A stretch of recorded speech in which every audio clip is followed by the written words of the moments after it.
In this week's Torah portion, Vayechi, we come to the end of the book of Genesis. We read of the deaths of both Jacob and Joseph, and we close the chapter of our people that began with individual narratives next week to open it in the communal, the story of how the Israelites became a people and how they have remained a separate people to this day.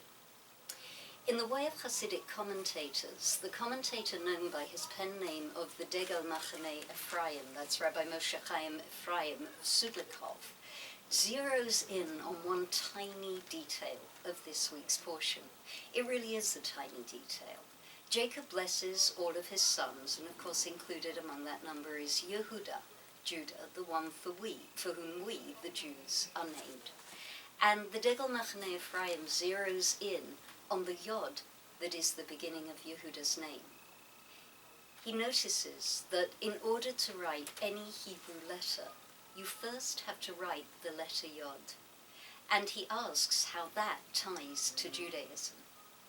Now he takes it in a slightly different direction, which you can look up for yourself, but I'm really intrigued by that Yod. I'm really intrigued by the idea of the Pinteler Yid, the tiny little Yod, that is in all of us. And I found that it made me ask myself, okay, where do we source our Jewish identity? What for each of us is the Yod? Because you see, as the book of Genesis comes to an end and the book of Shemot begins, we move from individual identity to communal identity. And I find myself asking how each of us develops that Yod into the letter that we are going to become, our own individual letter, our own individual status within the Jewish people. So I ask us for this week, as the book closes, to focus on that Yod, that pure potential of turning into any other letter, and to ask ourselves where our Judaism begins.